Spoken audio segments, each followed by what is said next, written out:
my name is Sal Cobras and welcome back to another video. Today I'm going to test some Saints Row 4 stuff up again. I'm going to tear it apart because last video I didn't feel like I did it as well as I could have. So basically in this video I'm going to be tearing Saints Row 4 apart. So it's basically core stuff and it's not very technical because I'm not technical.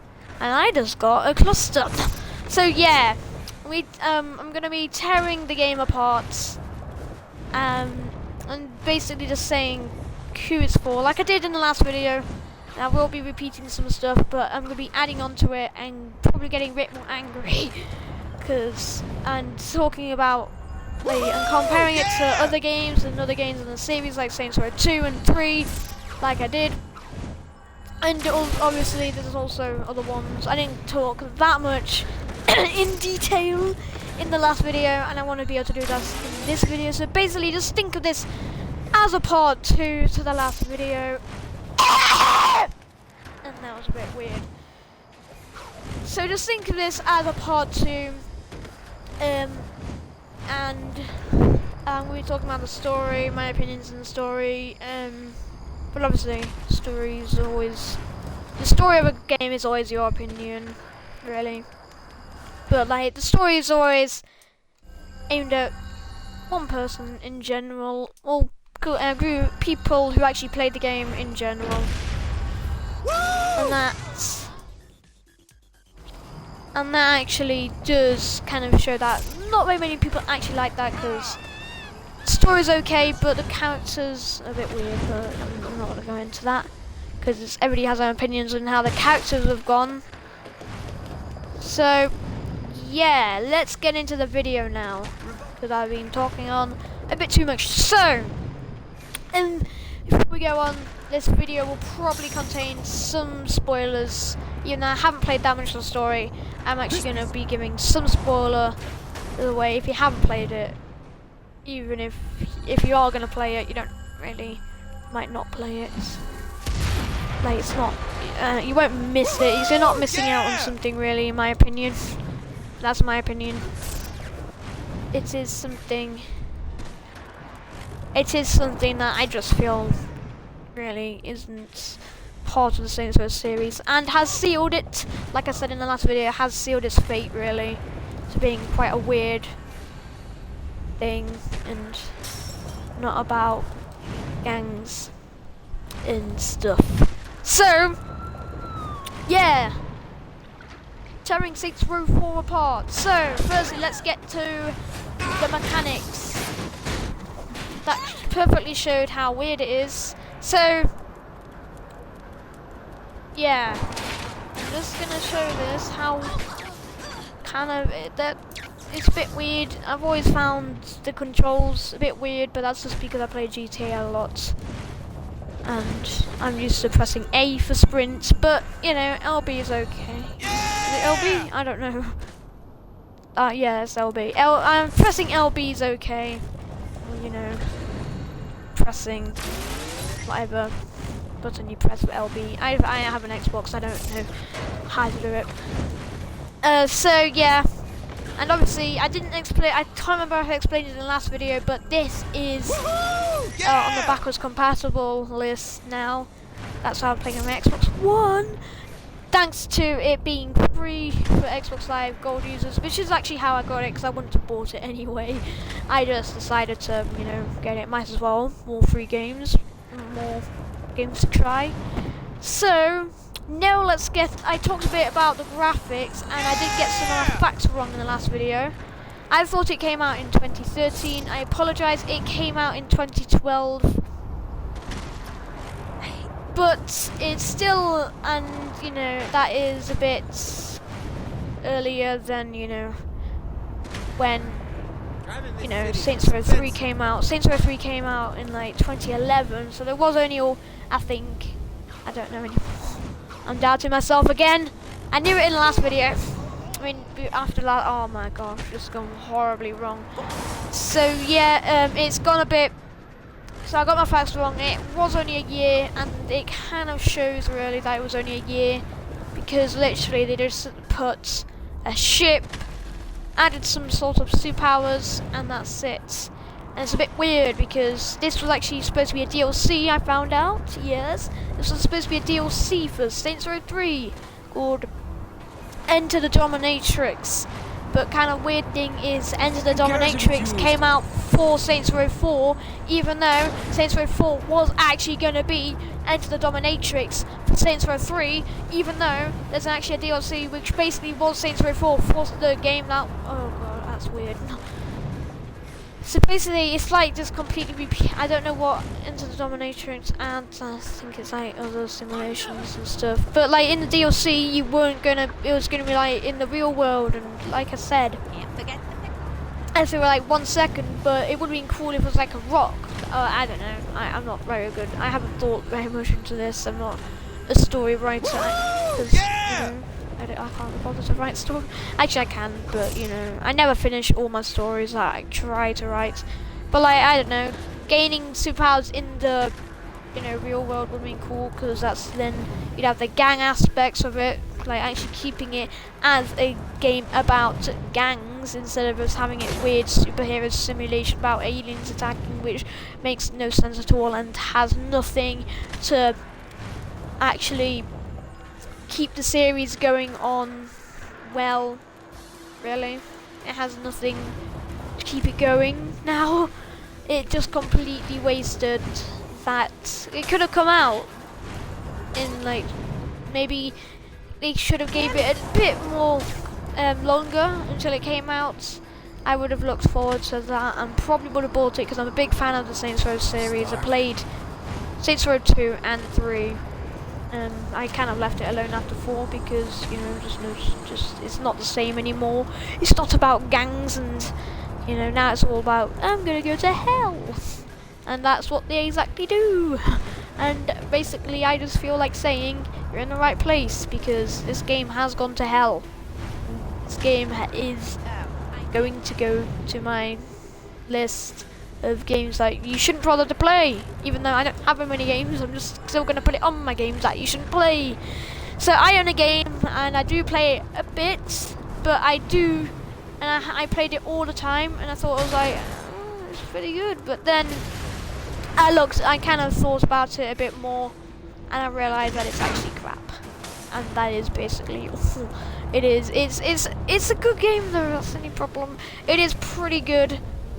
But like I said in the last video, it completely gets... What the flip? It completely gets rid of a whole aspect of Saints Row, which is, and you know, open world games like this, which is cars. And, you know, driving around in cars and cars just fly off like that and don't feel like they're actually real. Like, look at this. I'm just going up to it. I know I've got superpowers. But, you know, cars should feel a bit, you know, more. And, you know, I just feel like, there's nothing new. Like, I know I haven't played Saints Row 3, I haven't explored everything. But I do still feel like I've seen everything, really. I haven't seen everything in Saints Row 3. But it's not a new map. Like I said this in the last video, Saints Row 2, it was the same map, but it added a lot. It had a whole neighborhood, added a whole new story aspect. It changed the world, and it just feels repeated. There's nothing that's new. Every time I play, I see the same bits of the game that I saw last time I played it, and it just becomes very repetitive and really irritating when I just see again that I see that I've found something again, and it's just a bit irritating.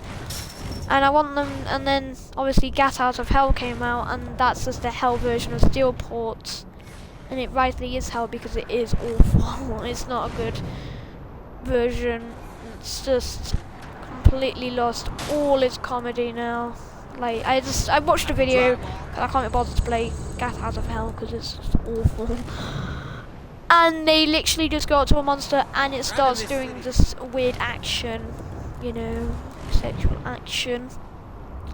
Like, it just did a weird thing, and it completely lost its humor. Completely, it was forcing all the humor out. Saints Row 2, it was a serious world with like comedy, and then it was really good, and you know that.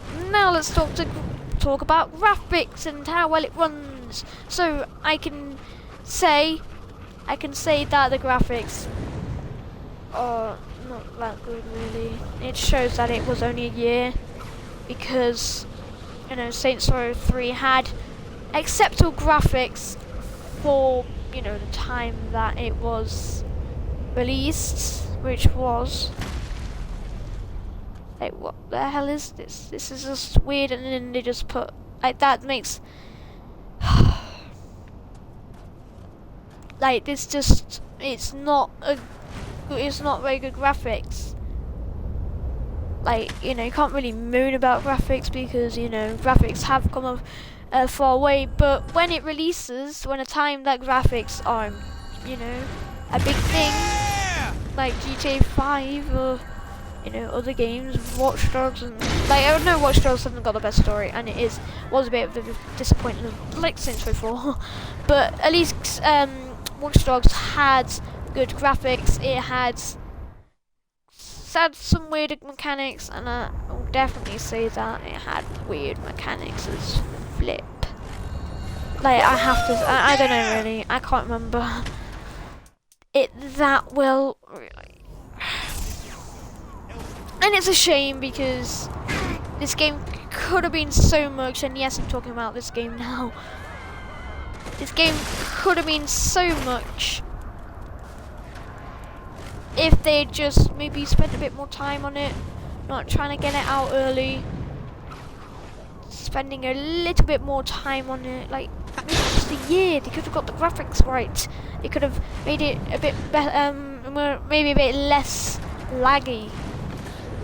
Like, this is an Xbox 360 game. I'm running on my Xbox One, and that's not because my Xbox One isn't powerful. I've got 600 gigs left. It's because it wasn't made with the love and care, really. And that kind of sounds a bit weird, but it just hasn't been made with the attention that Saints Row 2 and 3 has. Now let's go into now this will be spoilers, because let's go into this bit.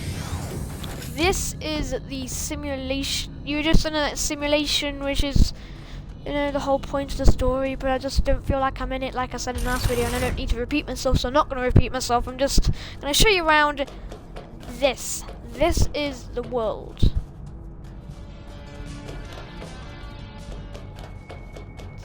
This is the entire world that you basically play in. You can't go on the map. You can't. That basically shows it's really small. It isn't. Basically, what they just did is just added this to just add a bit of depth of story, and that's really it. You just might as well just have played in the real world without this, and then obviously you can teleport. Unfortunately, you can't teleport out the world. And then you can,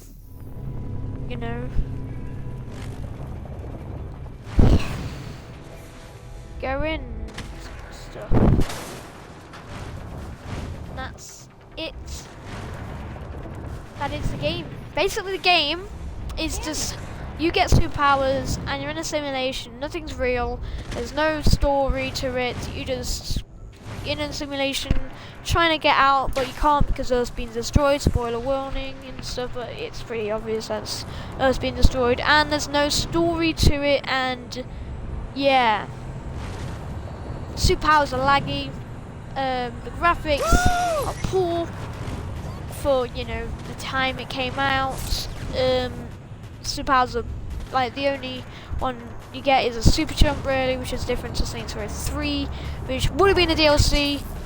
Enter the Dominatrix. It is basically just a DLC for Saints Row 3, priced as a full game. So, that's my judgment on Saints Row 4.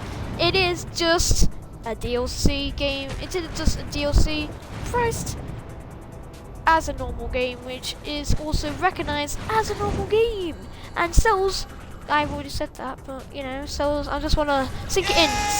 I think when it first came out, it sells at like £15.